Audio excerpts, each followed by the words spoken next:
Good evening, everyone. Welcome to 2025 with a Manchester United agenda. It's 2025, Mr. B. I mean, it feels like we live in the future. The year's gone by so quick. Fucking hell. Yeah, and what a year it was. At the United agenda, we won 3 awards at the Ballon d'Or. We did. Won best tactics, best takeover breakdown, and best watchalongs. We did the treble. So from now on, we're going to be referring to ourselves as the award-winning Manchester United agenda. Yeah, we'll take that. And yeah, go and check the Ballon d'Or. We were there. What else has been going on? You've moved into a new office. It looks like. Yeah, it's a temporary one. I might have to move a couple of things here and there, but yeah, I think this might be my office for a little while. To be fair, it makes my life a lot easier. Yeah, I like the fact that garishly orange boot is just floating.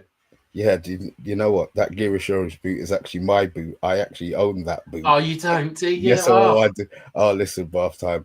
I've always had something about orange. And then I saw him online. I told him the story about me changing in the car and leaving one of my boots at my son's football. So yeah, these are a replacement. So those orange ones are actually mine. I actually own those. Yeah. Because I've spray painted boots black before because I don't like any form of colour or customization. I like black. Wow.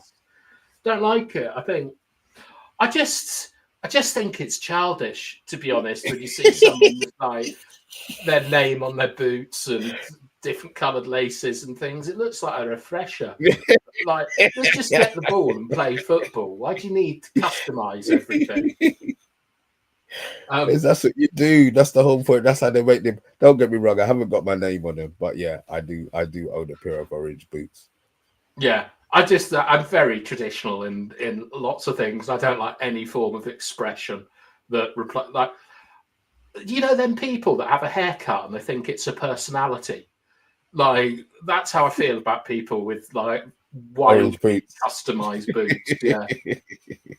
I take it you wear a pair of Adidas. I've worn Predators for. I think I might have got some Puma Kings when I was 7 or 8 or something like that.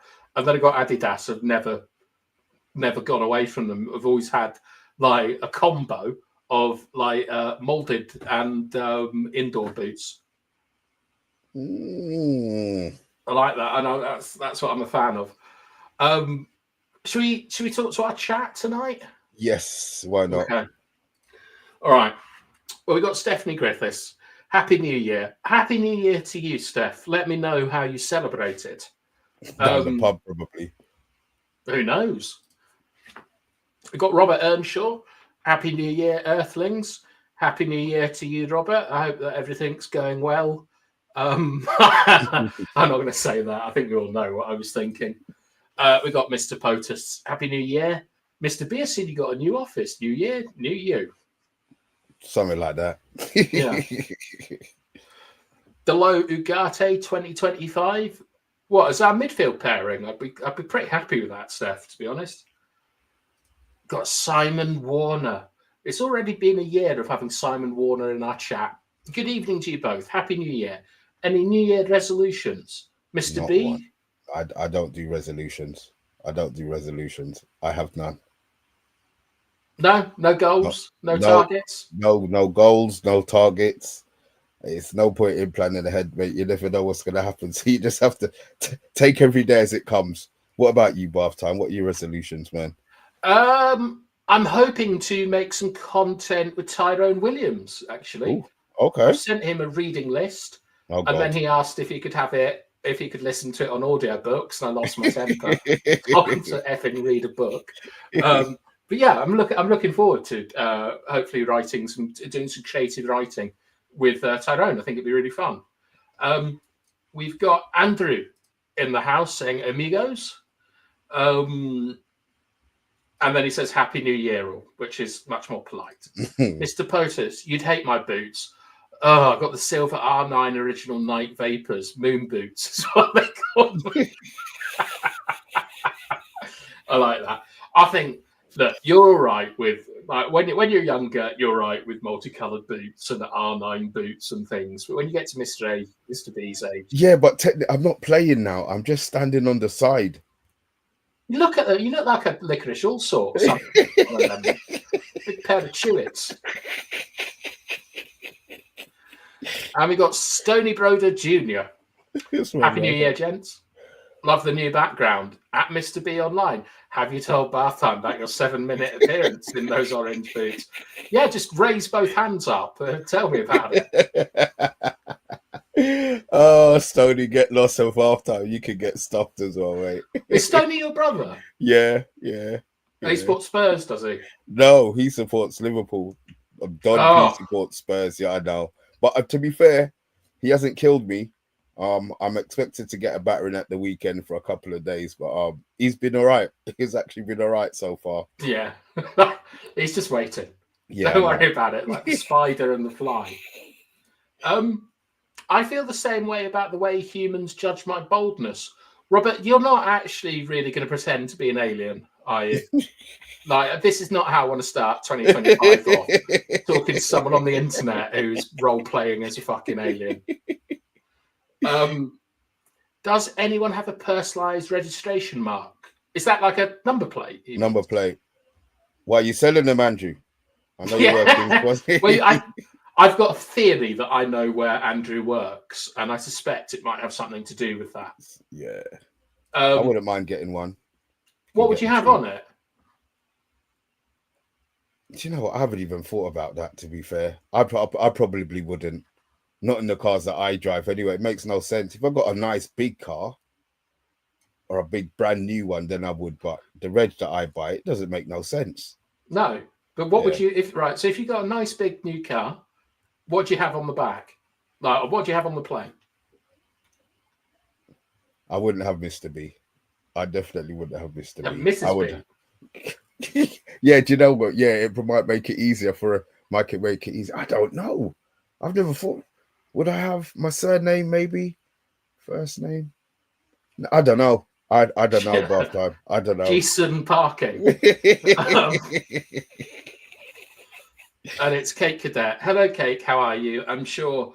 I quite like the fact that we're getting lots of nice hellos and all this sort of stuff. So now Kate and Andrew are going to like declare a jihad against our players before the end of the show. Do you have fun last night? Do anything fun? I don't really celebrate New Year's Eve, Mr. B. No, as I said, I didn't. There was a big, just the breeze was blowing out here last night. I mean, I haven't heard anything like that in ages. I expected things to be blown over in the garden. So no, I don't do New Year's. When we were younger, you know, you spend your £100 to go to a rave, but that's when you were younger. You didn't have any kids. Is that how much it was? Well, it probably wasn't, but by the end of the night, that's probably that's probably what you spent. To be fair, yeah. I've had a couple of good New Years in South America, like going to watch fireworks and things like that. But I just hate like the countdown. I hate Auld Lang Syne. I hate having to do these rituals and things. I can't stand it. You sound like a Grinch. No, it's not about being a Grinch. I hate organised fun. I hate it when you have to participate in things, and like I hate singing Happy Birthday, and I hate rituals and routines when you're meant to be having fun. I like improvisation. Oh, fair enough.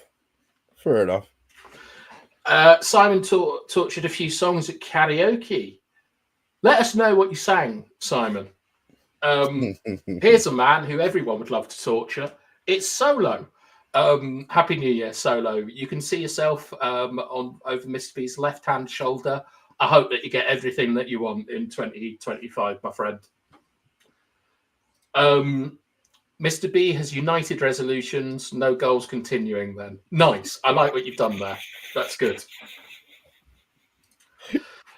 We got We Deserve Better, probably with a resolution to get to a 21-inch waist or something ridiculous. Andrew is experimenting with irony, saying my New Year's resolution is to start speaking my mind more. No more sugarcoating my tame opinions. In it. Yeah. Diabetes is probably a worry of yours, Andrew. I wouldn't sugarcoat anything.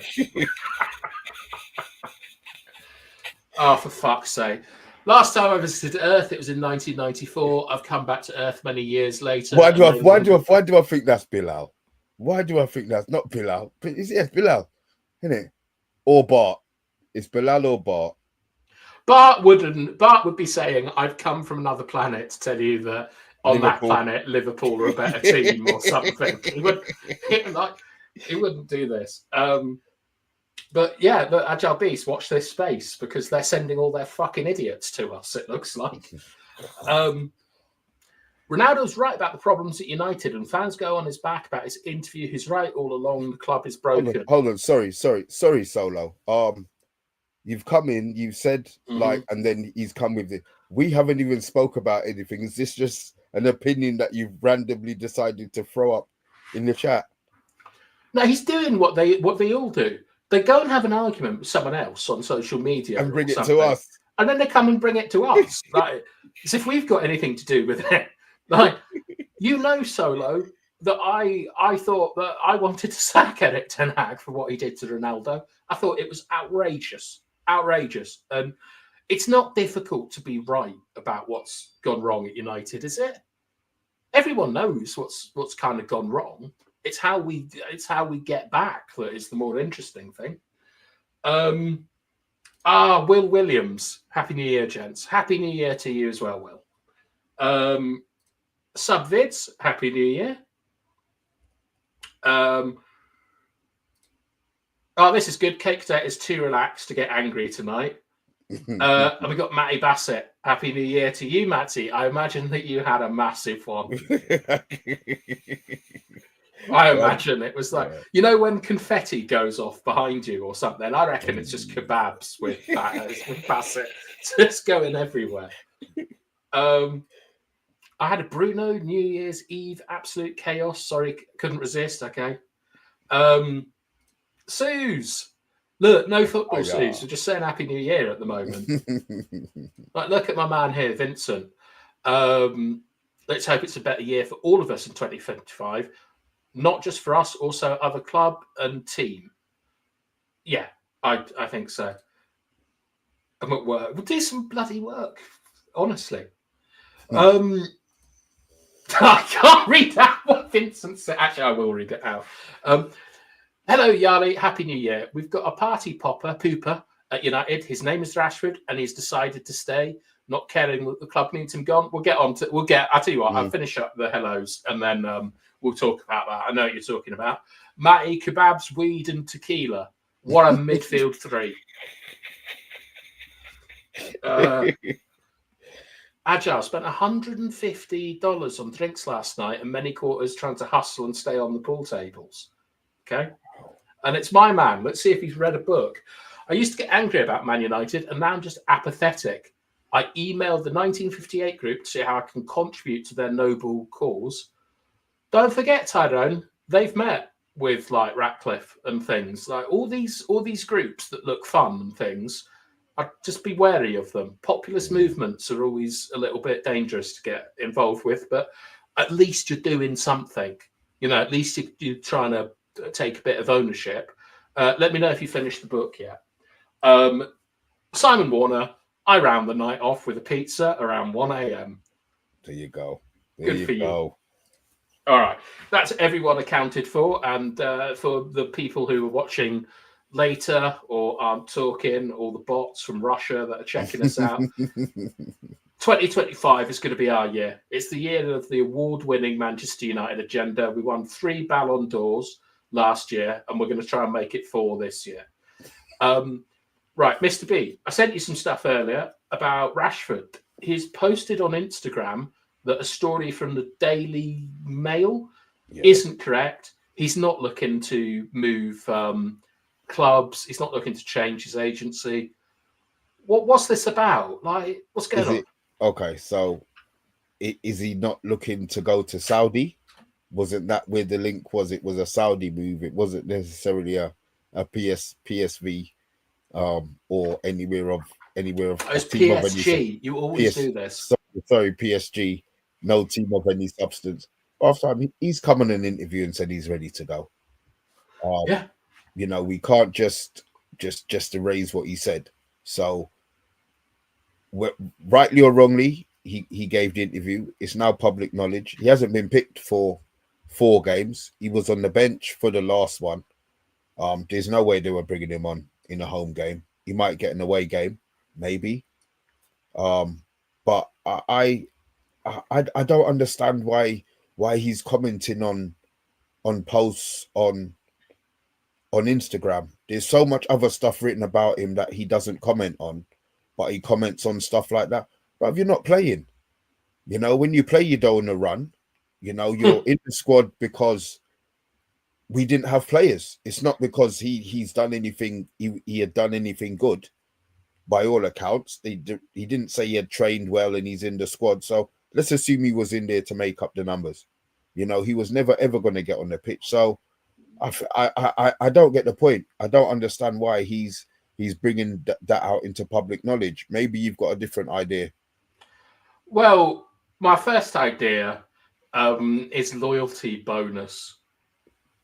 I wonder if there's some like ridiculous, thing in his contract that he's entitled to X amount of money if he doesn't ask for a move or do something like that.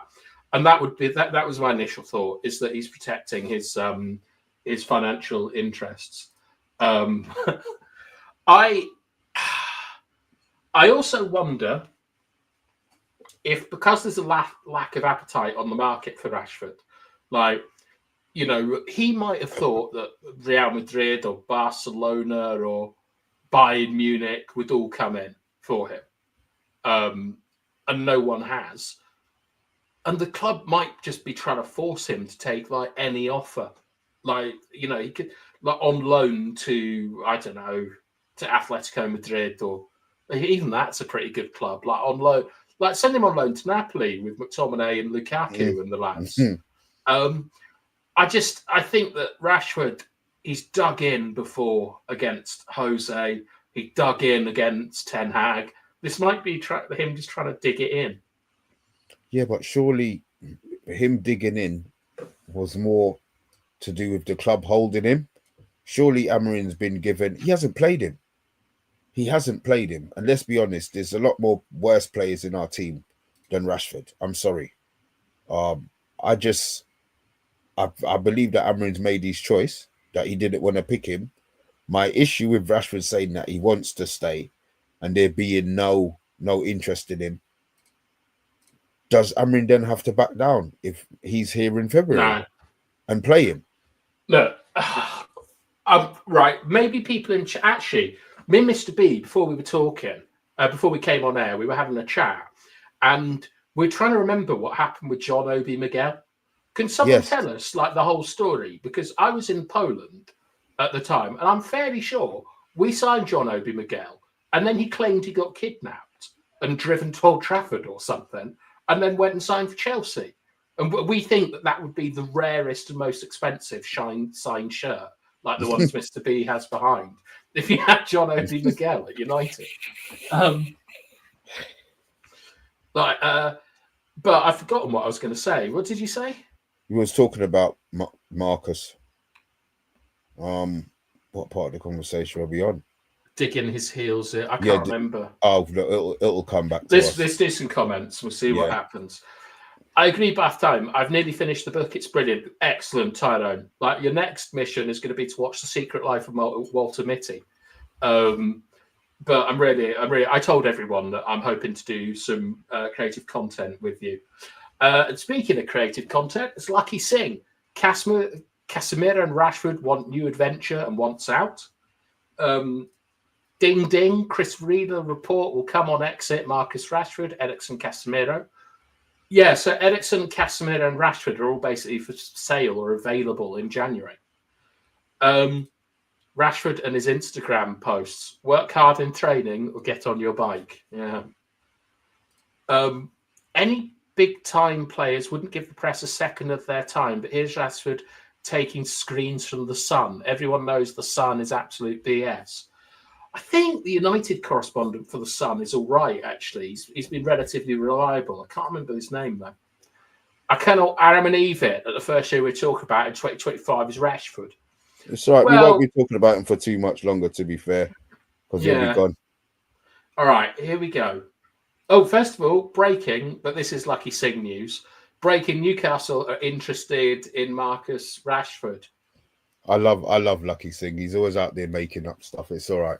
We'll I find like out. it. He's my Fabrizio Romano. Somebody What's your else will tell us. catchphrase, Lucky?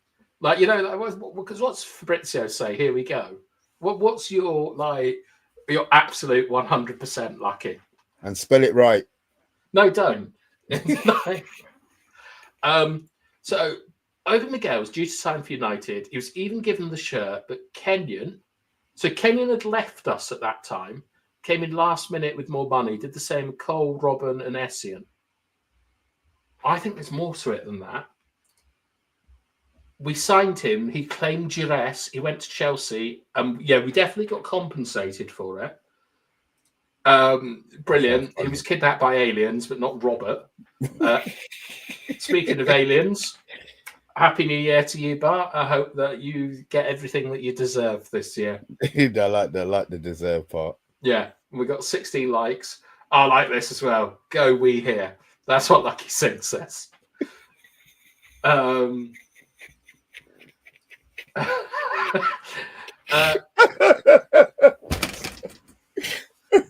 So this is Vincent is giving us the news that Atletico Madrid are interested in taking Garnacho back for 60 million, which I don't know about that. It seems very Pogba-like to let a teenager go and then buy him back for a ridiculous amount of money.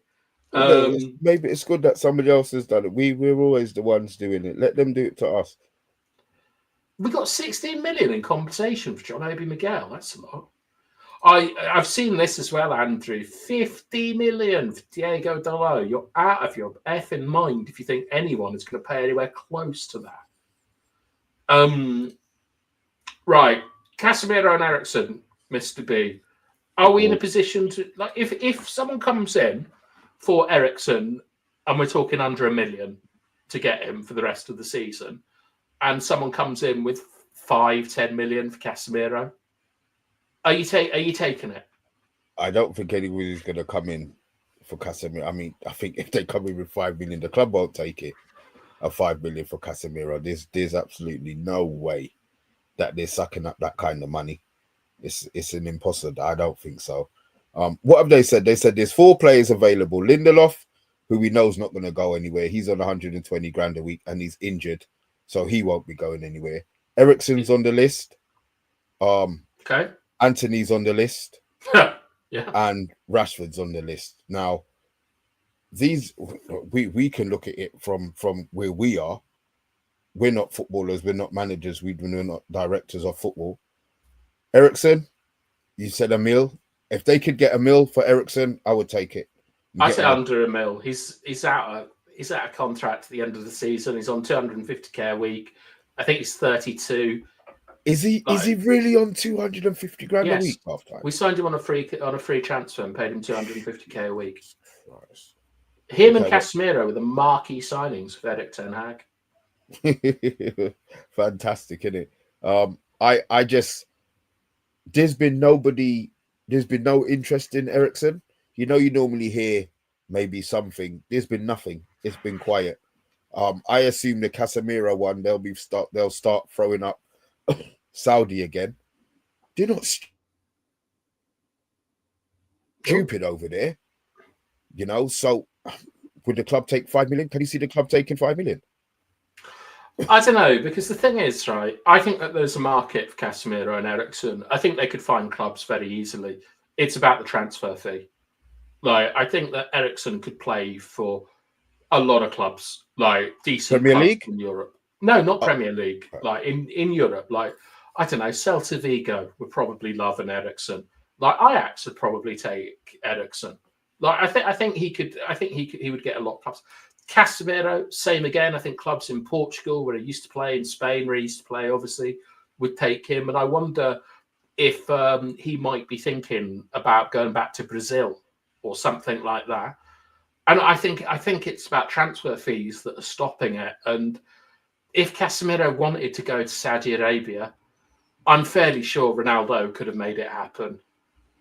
Like, the league's set up for Ronaldo in it, really. If he said that he wanted his mate Casemiro to come, the same way that like Messi has got Alba and Busquets and Suarez, like I think that if Casemiro was okay with playing in Saudi Arabia, he'd have gone in the summer. Okay. So I think that it is more what the financial hit we're going to take is. And we signed Casemiro for 70. Was that 3 seasons ago? So he's had one good season, one crap one. So this is the 3rd year he's in now. Yeah. So he still have what, a year and a half left? So if let's say with like fees and everything, we got him for 80 million on a 5-year contract, we'd need to sell him for 35 million to break even. No one is paying 35 million. Nope. So I wonder if, and this is crazy, I wonder if we can't sell him because of PSR, and that if we sell him and take a transfer fee of under 35 million, it means that we're goes down as a loss. The summer. Yeah. Well, I mean, the only way that works is if they get rid of I don't know, maybe a Amas for 10 mil. Would that then offset it? Gonna go. Would that then offset it? Yeah. Yeah. But I mean, I'm fairly sure that Amas is going to be sold like in January. We haven't seen him play. Villa was sniffing around for 10 or 15 million. I think it's a pretty obvious sale, and it's a shame because I don't want to turn the academy into a cash machine the way Chelsea have. The way do you know what you say that BATHTIME, but if these players aren't going to make it at the club, why would we be keeping them to sit down just to be paying them wages when we can make money out of them? Because I think that it's the principle in that we use the academy to bring in money to sign players, and I think we should be developing them in our academy. And it's not like, you know, someone saying play the kids or pretending to be like on Football Manager. This has been the ethos of Manchester United, like starting in '58, essentially, where we really built the club with, you know, players from, like, I mean, I think Liverpool sent 10 players over and Preston and things. Like, we had to build ourselves up from the bootstraps with our youth academy. And we've always, like, as a football club, we've always had, like, special relationships that I don't think other clubs have to various aspects, in particular, our youth academy. And I don't like the idea that we're just going to be hoovering up players like Garnacho from Spain, popping him in for 2 or 3 years, and then selling him. Yeah, but like, that's the plan. My thing is, if they're not good enough, get rid of them. Yeah, I mean, I don't disagree with that. You're being practical, and I'm being romantic. Where I want, yeah, but I know, but like pragmatism wins out over romanticism every time. But I just want the idea to be that when you look at, let's say, Chelsea, people probably laugh, I suspect, that they let Salah, Kevin De Bruyne, like, they let them go. But they were signed to go into their loan system, be loaned out, and then sold to bring money in. And they've done it incredibly successfully, Chelsea. City have, like, the amount of players that they have sold, like Lavia, like Delap, Cole Palmer, Trafford. But then you see big money. Yeah, that's how they're able to spend, like, what they've been spending. I mean, Chelsea spent, you know, $1 billion. How much did they bring in from sales? They probably brought in 650, 750 of sales of players that were nowhere near the Chelsea first team. I don't have a problem if that's done. Yeah, it's just for me, I think it just makes us a bit more normal is my problem. But you're right, it has to be done. And this is why when we sell, I think we're going to sell Harry Amas in the next 10 days. When it happens, or if it happens, we're all going to cry about it the way people cried about, was it James Garner who went to Everton that was meant to replace and Iqbal? Zidane Iqbal, yeah. There was a lot of them that left. Yeah, Chong. Do you remember Chong had a big following here? Yeah, well, as I said, and that's what happens. They come in, they go past 2 players in the academy, and we think they're the next Ryan Giggs. You know what I mean? Well, I still think Amari Forson and Alanga should be at the club. Alanga's probably proved that he probably could have jumped. Forson is a wait and see job for me.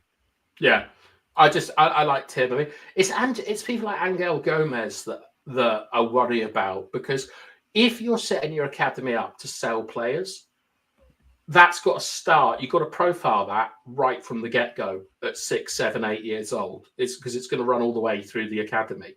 And when you look at a player like Angel Gomez, who obviously he wasn't good enough to make it at Manchester United, but is having a very good career so far. We wouldn't have signed a player like that if we're more geared towards a transactional nature. And, we might have got rid of players like, McTominay and Rashford were never seen as particularly good players in the youth academy. And then they're in some ways you can argue that they're some of the most successful products of the youth academy since '92. So do you think that was by accident? Yeah, I think so. I mean, McTominay grew a lot, so he couldn't play football for about 2 years. Rashford just took his chance, I think. And because who was it? Someone was injured, weren't they? Yeah, there was a player ahead of him. Yeah, and he took his chance. And then Ollie came in and so on. And I mean, looking at it now, I can understand why they thought that he probably wasn't going to succeed as a Premier League player, because his application has never really been there, has it? Even in his best seasons, he hasn't put in a work rate anywhere near like a Sadio Mane or even a Timo Werner or something like that. But let's talk to the comments. Bloody hell! Excuse me. Chelsea agreed to play a £12 million compensation package to United to allow the move to go through. 20 in 2005. That sounds like an awful lot of money. Thing is, though, it was really dodgy, wasn't it? We signed a player, and then we basically sold him to another club because he refused to play for us. All right, what have we got here? Agile Beast said he's on 150k a week. He might be. I mean, thing is that salaries are reported so differently. I've seen 150k and I've seen 250k, and I went for 250k because A, it's more sensational, and B, it's what the club do. Casemiro was an absolute panic buy. He was. We couldn't get Frankie as him. Absolutely disgraceful price and wages. No one will pay his wages, so we'll be stuck with his wages. Did score in a final, Casemiro. He scored in the final and we won that game. I can't see United making much money from sales in January, and I'd be very surprised if we sign everyone. I'd say we're stuck with this lot till the summer. I've got to ask you, Kate Cadet, you believe that the January window is going to come and they're not going to buy a left-sided player? Well, news from Old Trafford was that Amran has been issued a formal ban from Ineos, so he won't be signing anyone in January. You know what? I'm sorry. I can't see it. You know what? Act like you're poor, innit? That's what you do. They can't go out there and say they've got 175 million pounds to spend in January. There's ways of making money. If they can get a 10 mil from here, maybe they haven't got cash. But there's no way this January transfer window comes and they don't sign a player, regardless of whether they get rid of.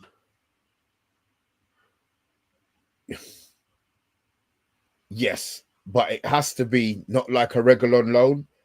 I don't want a loan of a player who hasn't been playing, and then it's going to take them 4 weeks for them to get up to fitness. No, if we're getting somebody on loan, I want them ready to go now. They walk into the team, they have a couple training sessions, and they get it done. Bath-time, there's no way the team can cope with playing Dallo on the left. It's impossible. We're getting killed. Well, we're not. I mean, yes and no for me on that. In terms of that, we definitely need someone to come in. we can't expect Delo to perform at any standard for every single game till the end of the season.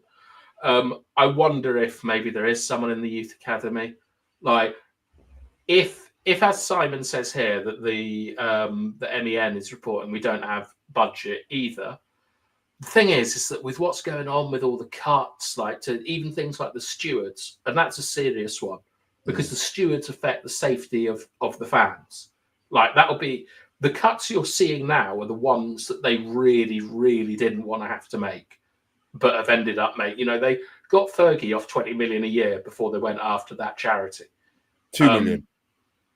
2 million a year. Sorry, but the thing is, I wonder if we're in a position, even if we do have a bit of money, to spend it because of how it looks. Like that 40k a year to the charity. It's, you know, like it just looks so mean-spirited. Then we go out and get Alphonso Davies on loan. Well, they have to, and that's my point. They have to get rid. There's no way they can make all of these cuts and then don't get rid of players, or don't get rid of at least one player, 2 players. My issue, Bathtime, is if all right, Anthony has been linked with Betis. If that's a loan, don't ask me how they've done that. If that's a loan move, can we move in the transfer market? No, unless there's an obligation to buy. And then we would then pre-spend that money, if you know what I mean, then, right? Kind of, yeah. Like, yeah, I mean, essentially, yes. I mean, because I was thinking today, would I accept a loan like Igalu or Weghorst, where it's a short-term loan with no plan in the future? If we get a loan signing, I want it to be an obligation to buy. Yeah, which means that it's somebody that, yeah, you're like me. I want something that we're going to be committed to, and obviously it'll be somebody that we were interested in. Well, I want to commit to Amran and his system, because if my big fear is if we don't sign a player for his system, like a left wing back or a right wing back, he's a lot easier to sack. And because he is from that Portuguese school of tactical periodization and the obsession with game models and things like that, I really think that that's what our club needs. And I really want to keep him, because even if he's not a success, I'm very confident that his demands will be fit, athletic players. And who's the last athlete that we signed? It can't be Dan James, can it?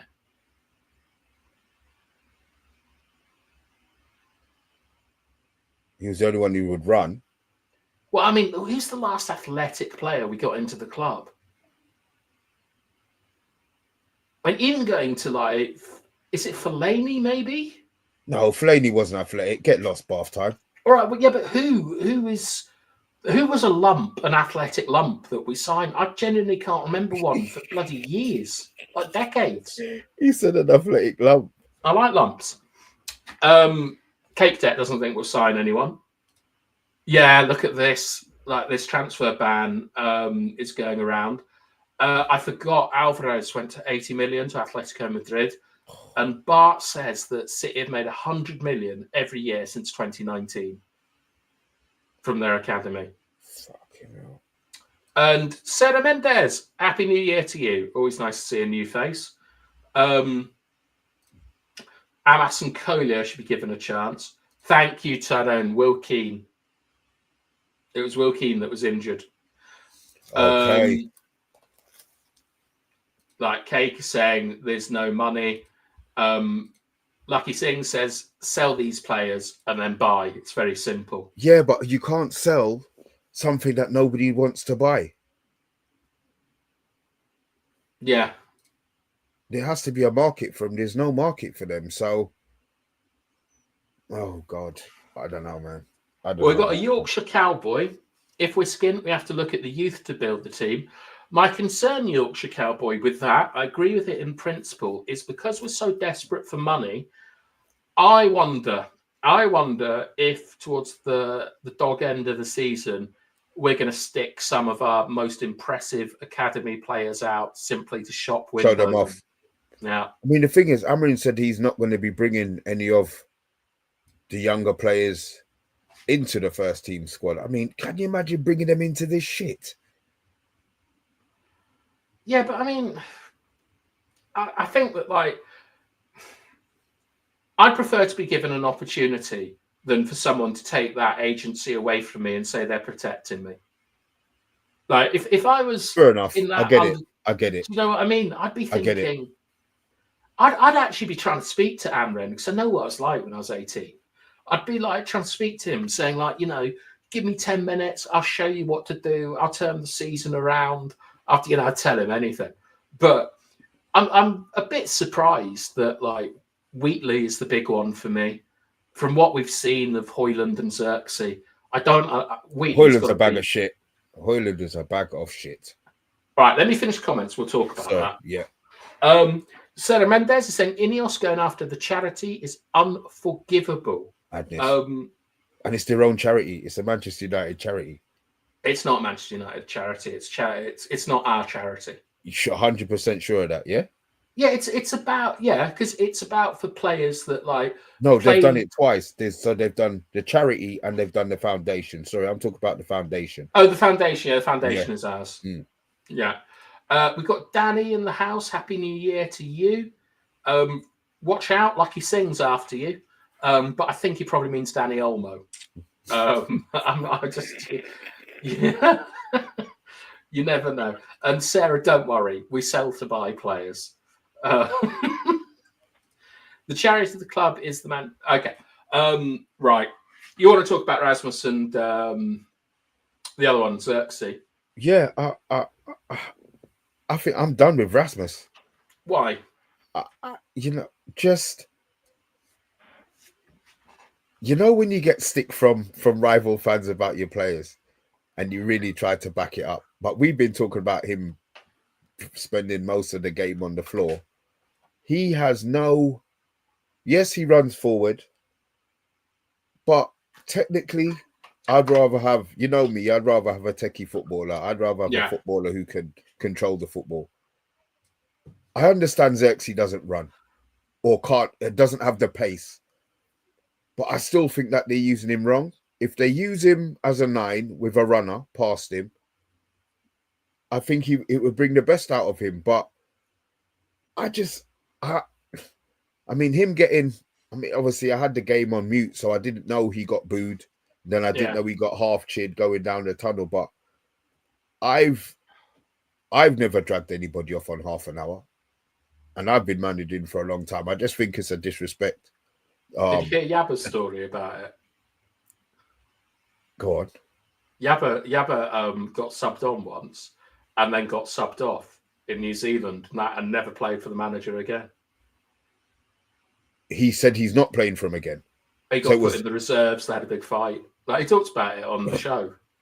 It's a wild story. I think, like, during international break, I think I might go into that story with him a bit more because I'd have been swinging if someone did that to me. And that's my point. It's a disrespect half time. Yeah. Half an hour. So the fact that I wanted to ask you.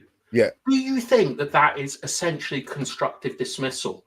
And Amrin might have looked at, he might know there's more interest in Xerxes than in other players. And rather, like, it's very strange to me that 3 players, Garnacho, Rashford, and Xerxes, have all kind of been publicly humiliated in certain ways. I think he's looking for another number 10.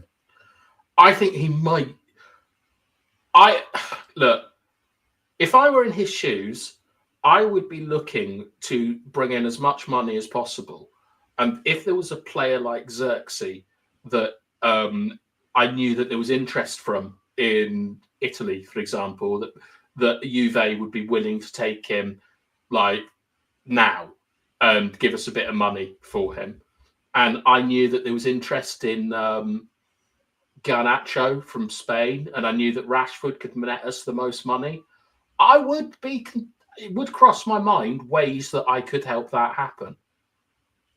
Listen, stranger things have happened half time. Things need to happen to start the ball rolling. If that's what it's taken, or that's what it's going to take to get the ball rolling, then fine. But I don't feel he's been given. Rasmus had played like a prick the whole of last season, and there wasn't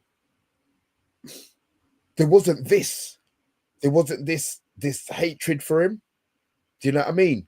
Xerxes came to us unfit and overweight. Granted, he should have come, more prepared. The Premier League, everybody says, is the hardest league in the world. He's been with us for 3 months, and he's getting killed. He's getting killed. Yes, I understand. The ball bounces off him. Ball bounces off. I mean, Maguire played a pass into Amarin yesterday. He actually passed. Yes. There was a clip that's going. I know what you mean, actually. Yeah, I know the part. I remember. Yeah. Right. And, he passed it to Amarin's feet. So don't tell me that we've got players who are worse on the ball than Xerxes. It's up to Amarin. I understand he's not an Amarin signing. None of those players are Amarin signings. In which case, then, does he have to get rid of 11 players? There has to be a couple of players in that squad that can adapt to what he wants. And then it's up to him to get rid of the rest. The issue is, one, we probably don't have the time because there's going to be a lot of pressure. I'm still convinced we're not finishing higher than 10th. And I'm happy if it means that he gets rid of all of the shit that we hate. All of the players who we feel ain't no purpose to get them out. I have no problem with that. And I don't mind suffering. I'll be honest, we were never going to win the league. I still think for whatever reason, I still think we've got a chance in Europa. I know, bath time. I don't know where I've got this from. Maybe it's once hope, we play. It's delusion. I get it. It's what powers football fans. Yeah, there you go. We've got no hope. Maybe you're right. The hope in the league is gone, and now all of that hope that I had is now gone to Europa. And guess what? If we lose to bloody Rangers, then Jesus, I'm not going to say all hope is gone. I don't know if we're going to lose to Rangers. I don't think they are. Rangers are shit. They've got a very, very good recent record in Europe. They lost the UEFA Cup final on penalties to Frankfurt 2 seasons ago. Yeah, but they're drawing with all these teams that play in Scotland, bro. Well, the other thing is their goalkeeper's in hospital with internal bleeding tonight, and they've got the Old Firm tomorrow. So really, yeah, best wishes to whoever the keeper is, Jack Butland. Oh, is it Butland? Butland. Yeah. Okay. All right, I want to get back to this. We've got to do the comments. Unfortunately, we've got to deal with this. Sarah is saying that Man United fans booed Xerxes, but Amram should have put him at 9 ahead of Højlund. The fans would never boo Højlund the way they booed Xerxes. There's a racist element at Manchester United. Sarah, we're known, like Mr. B, as the blackest London champ, and I'm part of it. We don't really sort of discuss race and things. No, but you know what? It's a point. Everybody has an opinion. I just don't think it's that. I think that's what I mean. He's just a bit shit. Is the thing? Yeah, but is he shitter than Højlund? Right. I want to finish these comments. And all right. Cool. What I've seen and why I dislike both of them. Right, Sarah's getting a bit of abuse for saying race has nothing to do with it. It's fine to have your opinions and stuff, but remember, we're just a little channel that talks about football. I don't want to get into intersectional racism and things like that because OMONDI goes mental about it. Delay will be sold 2 if we get a decent offer. That's the one. That's the interesting one. Yeah, because Real Madrid. It's hard to sell him. You know what? You say it's hard, but Real Madrid are looking for hard to lose him. Not playing how he's playing and the position he's playing. Do you think he could play centre midfield? Yeah, he did last season essentially. I would generally Ugarte and Delay would be going to play in midfield. I wouldn't. As weird as it kind of sounds. One, he gets around the pitch. All right, he's not great in the air, but he's half decent. Yeah, I would not have a problem. And height-wise, it brings the height of that central midfielder. I wouldn't have a problem playing Dalot in there. Guys in the chat, are me and Bath Time we still drunk off the fumes. Well, I mean, the thing is, Mr. B, right, is that no one in our team's got a proper engine, and the left-sided wing-back position appears to be our outball at the moment. So we need someone who can get up and down all game. And, you know, Mazraoui he's okay as an athlete. He's nowhere near Deleu's level in terms of consistency. I think he's a centre-back anyway. Yeah, so it's kind of like we can put Deleu in the middle, but who do we then put out like on the left? And maybe, I can't believe I'm saying this, maybe the answer is Deleu at centre mid and Anthony at left wing back, because Anthony's got good availability. He's not fast, but he's aggressive, and I think he keeps going. Like from what I've seen, he doesn't lag too much in games, does he? I can't remember. No, I've never seen that. I don't see him drop off, but he's also got that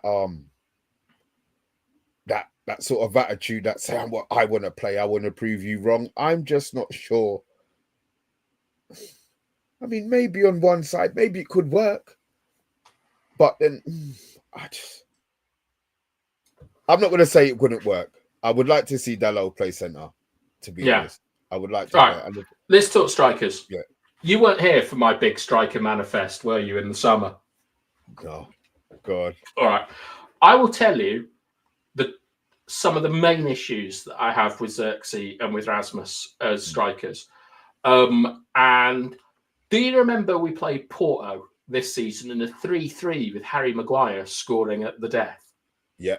Is that when that? The forward they had Samu. We're supposed to be linked to him, innit? Well, he is a hell of a lot better than the rest of our forwards, because we often talk about movement. And I always say, I should have clarified this ages ago. I always say Rasmus's movement is really shit, but I never say why it's shit. One of the reasons it's crap, right, is that as a midfielder, I'm looking for certain types of runs when I'm on the ball from a striker. And there's basically two kind of runs that you're looking for.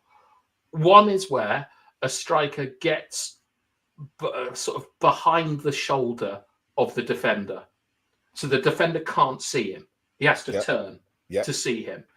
And when they're in that position, you put the ball near post so that the striker comes across and gets ahead and scores. Right. Right. So, have I explained that? Yeah, no, I understand totally, because De Ligt got done with that move, and you cussed De Ligt for the defender being able, because De Ligt looked one way. By the time he looked the other way, the defender had gone near post and the ball was in. Yeah. I think that's good forward play, and there's not much a defender can do about it.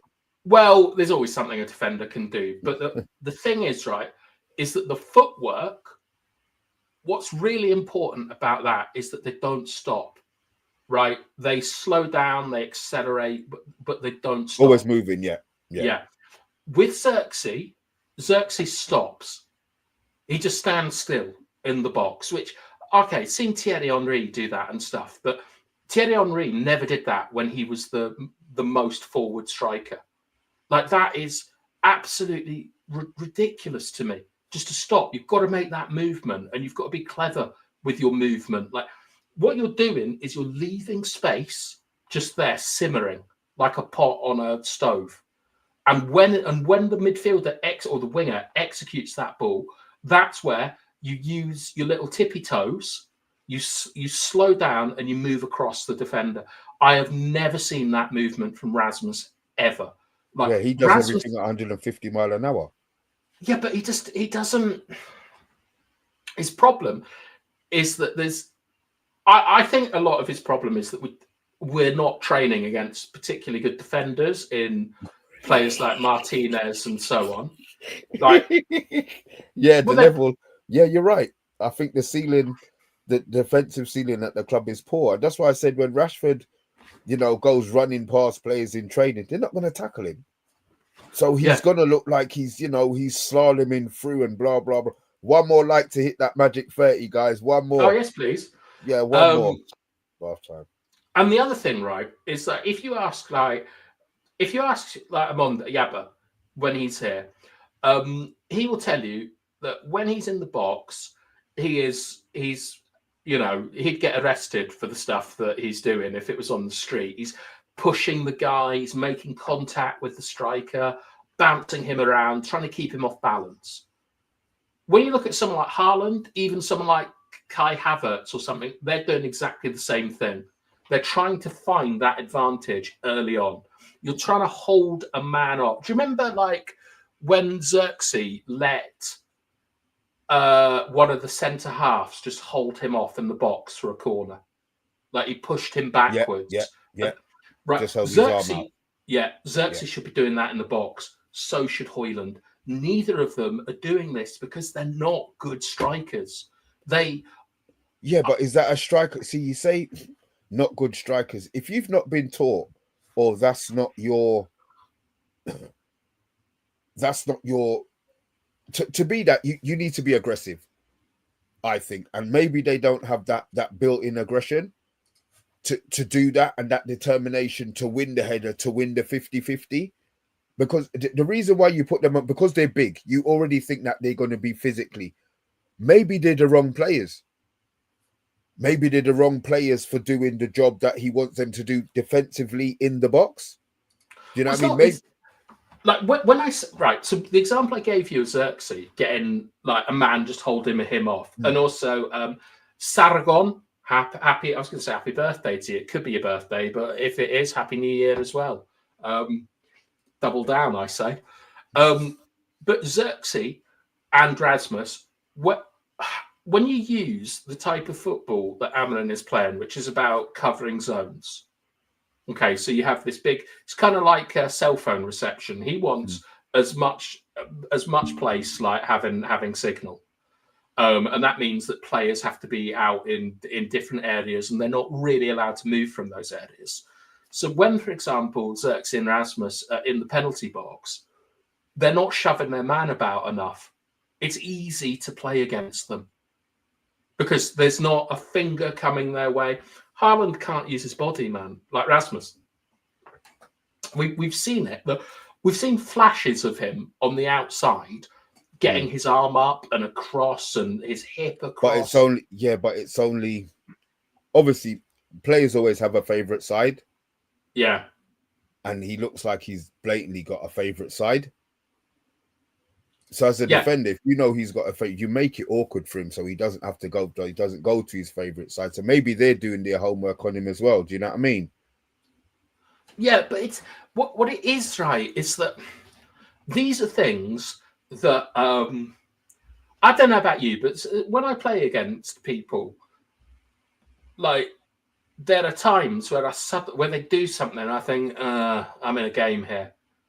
Like, do you know what I mean? If it could be a first touch or something like that, I think, right, I've got to demonstrate that I'm better than this person because they've shown me something which is above the normal level. But these things to me are more like basics. This is like in the league that I play in now, I've been called a freak about 3 or 4 times because I track players into the channel and they can't understand why I'm always there because I understand the importance of channel runs. So you're not running off me. I'm going with you. And that's just because I have more experience at a better level than the people around me. And when I look at Højlund and Xerxes, I feel the same, that they don't have the experience of top flight football. Like they genuinely, some of the stuff they do is at a championship level. I mean, and that's the part that I worry about, Bath Time. You say it's stuff that should have been learned earlier, and now it's stuff that should be rounded. We shouldn't be having to teach Højlund how to back in like Mark Hughes. Do you know what I mean? There's stuff that. What is Højlund's strength? What do you look at his strength? We can't say it's channel running. We can't say it's finishing. It's not backing up. It's not backing up into a defender. What is his strength? He's got a reliable comfort finish. Yeah, but we never get him in that position. We got it. Well, I mean, I say it's reliable. We got him in that position against Newcastle United, and he fluffed it. But outside on the left hand, like let's call it left hand channel between the centre back and the right back, that's where we've seen the best the Hoylands work. Like, he's physical. He's not really physical. He can run fast, but there's not a lot. And I'd say the same for Xerxes. Where have we seen Xerxes' best work? Like number 8, back to goal. Yeah, it's deeper. Yeah, it's deeper. All right, let's do some comments before we finish on this. But you ask a lot of good questions, Bart. Unfortunately, they're just not in the flow of the show. So I can't really sort of deal with them. But this is something we might do tomorrow. Lukaku failed, did he? Ronaldo failed, did he? Xerxes failed, is failing. Rasmus is failing. Rashford failed. Cavani, I mean, okay. Here's the thing. I think the players around them knew how to play with a number 9. I'm throwing out a lot of this on the premise that Lukaku didn't fail, Ronaldo didn't fail. Like, I don't know. I don't know. Has Maguire used his tippy toes? He always appears to be on his heels. I think so. Yeah. Like when you see Maguire defending, you most of the time you're seeing technically very good, like in terms of how he adjusts his body and stuff like that. Just look at the difference between De Ligt and Maguire defending across. Like they'll get side on, they'll get on tippy toes to adjust. It's the basics, yeah. And then look at Martinez; he is always straight, and that's why players like Joel Linton can. It's not just his height. Martinez is technically a very poor defender. What's this? United's Christmas training was playing darts with Luke Littler. That's our Yamal from the UK. That's our teenage athlete. And participating in magic tricks with Dynamo. Wonder why we can't head or shoot. I hope Luke Littler just was throwing darts at all of them, like puncturing Luke Shaw, custard everywhere. 21-22 for Rasmus and Xerxes. It's a bit harsh. Yeah, but you're kind of meant to be at the cutting edge of football at Manchester United, and I don't know if we're in a position to have players with such glaring weaknesses in their game, especially when we haven't scored over 70 goals we've done it once in 10 years. Arsenal fans don't rate Havertz. Do they not? I think Havertz is an excellent player. I'd love him at United. To play where? To play where? Striker. Oh, because he's big and he can hold the ball up. Oh God. Why? I'm not having Havertz, and I'm not going to get into that now. Okay, I'm not taking Havertz. Right. But yeah, that's a conversation for another day. Yeah. What I will say, some vids. I've checked the emails. The issue I have is that when we played the last one on the channel, we got a copyright strike, but we've got a new Instagram account, the Man United Agenda 2. I will be posting it on there within an hour of the show finishing. So your work, as appreciated as I can't play it because we get copyright strikes. I don't know where you've got the sound from, but it's not a problem. As I said, I'll post it on the Instagram within the hour after the show. So yeah, guys, the Man United Agenda 2 do you want is to put the it new in the Instagram chat? account. Yeah, do you know? I'll do that now. Yeah. Subvids, I'm amazed that Mr. B has an email address as he's older than the email service. The first email.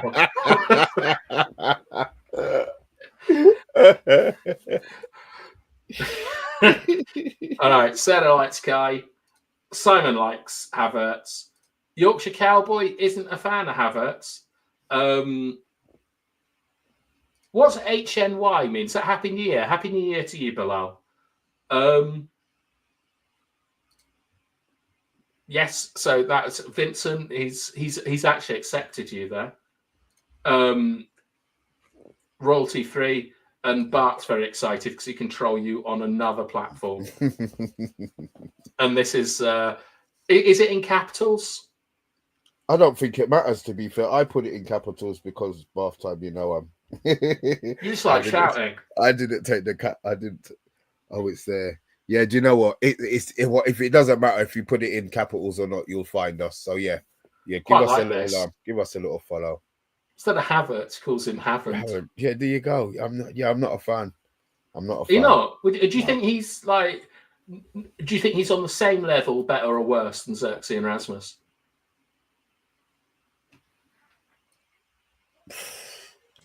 Scored in a European Cup final. Yeah, but so did Mason Mount, man. And Mason Mount didn't. He assisted him. Oh, did he? Yeah, it was his assist for Havertz. Fucking hell. Oh God. Yeah, he's probably better than Højlund. Because you want us to keep Xerxes and get rid of Rasmus. Yeah, I do. And get somebody to play. I don't know why. And get somebody to play. I like technical players. I like players who don't. All right, he's been wasting the football. I understand. But his game is a technical game. And I want technical players at Manchester United. So, yeah, I would take him over Rasmus. If I could get rid of Rasmus tomorrow, I'd get rid of him and keep Xerxes. Yeah, I think I'd keep Rasmus over Xerxes because I'm the opposite. I want to increase our physical floor. I think that we're so far away from giving a player like Xerxes the platform for him to play his best football of like combinations and things like that. Like, yeah. Do you know what I mean? Like someone like Gabby Jesus at Arsenal isn't a particularly good box striker, in my opinion, but he's good at the combination stuff. But he's also very, very good at holding the ball up. And someone like that, I think, would fit for us just based off the fact that they can compete a bit for the balls and things. I think with Xerxes, you've got to put him in a team that has that has a lot of technicians and things. And we're not that team. Like Ugarte is never going to give you a particularly nice platform to sort of combine off. And then you've also got the fact that he just doesn't run enough. He makes it easy to play against. Right. So your thing is he doesn't run enough, but Højlund runs too much. No, Højlund doesn't make the right movements, but Højlund stretches the pitch, which allows players like Kobe and Bruno to have a bit more space. That they don't. The issue, right? Do you know Lautaro Martinez is? Yeah, the one who plays for Inter Milan. Yeah, Xerxes and Martinez would be a brilliant combination, and that is the issue I think with Xerxes is that he needs someone else. Right, and that was my point. If they played him with a pacey person behind him, as in, it's either going to be Rashford. In our team, it will be Rashford or Garnacho. I understand that maybe he's looking for a runner. Yeah, a runner. That is when I feel that he would be at his best, but he's not. We haven't got any runners in this team. He's not playing runners in the team. Yeah, and the formation doesn't go to it because for me, Xerxes needs. I'm not sure that he's got the skill set to be a number 8, number 10. No, he can't be a number 8. Yeah, but it's what I mean is that what you buy Xerxes for is to receive the ball back to goal and spin about. That's what you want and from play him. Players in. Yeah. You sort of want to see him like as a York, and he needs a Cole, like in order to sort of combine with and get going. So for me, Xerxes can only really work in a 3-5-2, and that's why I brought up Lautaro Martinez, because Martinez is a striker that has incredible stats, but no one has signed him. Like none of the top clubs have gone near him because he needs someone around him to help. And I feel that Xerxes is the same, and that's why I'd be looking to get rid of him and keep Rasmus, because I think that Rasmus, with a lot of work, might be able to play as a decent like number 9 by himself, occupying centre backs, pushing them about. I can't see Xerxes doing that. Like Xerxes is essentially a luxury substitute at the moment. Wow. Like for me, because you got to base the system around one of them. Like, what is this about? I'm going to be honest. I've never seen Lautaro Martinez play outside the World Cup. He scored a lot of goals, and he's always been regarded as he's a bit like. Do you know Jonathan David, the Canadian? Yeah, one of these players that's linked everywhere, and yet no one buys them. And I always wonder why. And my theory with Lautaro Martinez is because he plays in a 2. Could be Edison right. Cavani had elite movement in the box. That is exactly who I'm talking about, Agile Beast. That diving header against Southampton. Go and look at the movement and how he does it. It's absolutely incredible. I really wish we'd got him like In years his earlier. prime. All right, let's finish with this. We've had, so Højlund is the biggest transfer fraud in our history. We've had John Obi Miguel. We've had Anthony. We've had Sanchez. We've had Veron. Who else has been a bit of a fraud? Owen Hargreaves was often pointed out by Fergie to be his worst ever signing. Wow. I don't think that Højlund is... I don't know. The thing is, Anthony scored against Liverpool to put us on the comeback to get the FA Cup. Yeah, Did Rasmus do anything in that run? No, but I mean, they both. Yeah, I'm saying Anthony contributed more to a trophy than Rasmus has, I think. He probably has, but his level is very, very low. Maybe he was just struck by that lucky lightning bolt at that time. Yeah, but that's like luck is a big thing, isn't it? Like he also scored against Newport, I think. Yeah, no, celebrated like he won the World Cup, didn't he? Yeah. Yeah. I think Veron is the big one for me. It's just off the basis that we got Veron in with a specific job, and that was to go and dominate Europe. And he just couldn't. He couldn't transfer all his skills. Do you think the dressing room was too strong for him? A bit. I think, to be honest, it was like he couldn't get Scholes out of the team. Keane was Keane was still box to box then, but Veron, I think, was a kind of deep lying playmaker, and he could only play as a 6 or as a 10, and he couldn't fight his way into the team. But the whole point was to help us win more in Europe, and he completely flopped at that. But the thing is I think he tried, but then Rasmus tries again. I mean, Pogba, to be honest, is one that I think should be put up there, because we lost him on a free, signed him for 80 million, and then lost him on a free to the same club. I mean, absolutely ridiculous. Andrew, obviously, Hargreaves is one of his favourite players ever. Of course he is. Score a winner against Liverpool, all is forgotten, instant cult legend status. Yeah, like Diego Forlan, Juan Mata, they're still celebrated for that, aren't they? All right, Mr. B, we've done enough, I feel, tonight. What are we doing tomorrow? What day is it tomorrow, bath time? Thursday. We will be here tomorrow at 8 o'clock. When are we doing preview for Liverpool then? Should we just get it out of the way tomorrow? You're about on Friday. You're not about on Friday, are you? I'm about on Friday, yes. Oh, we'll do it Friday. We'll do it Friday. Friday. What do you mean? All right, we can save it. Why? Because I want to enjoy my fucking weekend, not like sit there going, how much are we going to lose to Liverpool by? Should I so would you rather myself? So you want to do that on Thursday? No, we'll do it on Friday. There you go. Then. We'll have a couple of drinks, like my last drinky winkies for January, and we'll do it on Friday. Your last? What do you mean your last? Oh, you're back playing football. You're gonna go. Oh, bath. Like, you're not playing this weekend, are you? Yeah, I'm supposed to have a league game. I'm definitely not playing, but we're supposed to have a league game. My 14 players have all confirmed. The texts have been sent out. We're just ready to rock and roll. As long as the pitch holds up, then we'll be playing on Saturday. Yeah. I was told today we didn't have a game this Sunday, but do you know what it is? It's probably we got that ref again that just never bloody turns up. Oh, there you go. See, he's got other things to see. Tyrone's playing Sunday as well. Yeah. Yeah, he's playing Sunday. Is your team unbeaten, Mr. B? At home, we're unbeaten at home. I know what we can do tomorrow. We can do corners. You watch how much people don't turn up tomorrow. Now you've told them we're doing corners. Well, I gave Mr. B a training document for corners, and it works. It works. Yeah. It works.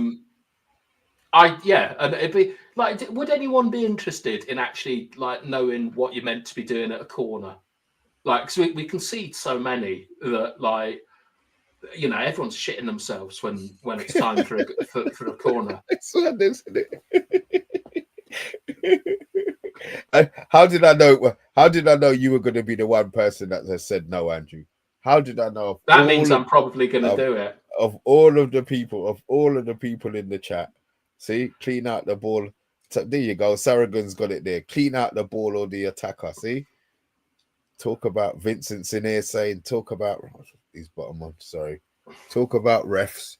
Our ref against Newcastle. Oh, come on. The game's gone. The game's gone. It's not the ref why we lost, Vincent. Anyway, yeah, it is time to go. Time to go. But we will be. Yeah. We will probably. Yeah, we will be back tomorrow. Whether or not Yabba will be here, we have no idea. Dora might be here. Oh, she is here tomorrow. Oh, there you go. See, so me, Bath Time, and Dora tomorrow. The three amigos. Well, the two amigos and Amigoette. Amigoette? What's the name? What are they? Amiga. Amiga. Yeah. Two amigos and an Amiga and the Amiga. Yeah. I like an Amiga though. Yeah, Amiga. Yeah, I like it. Yeah, yeah. Amiga. Yeah. Yeah. Guys, anyway, look, you know what time it is. It's like a notch from me. And it is a lack a notch from me. So lack a notch.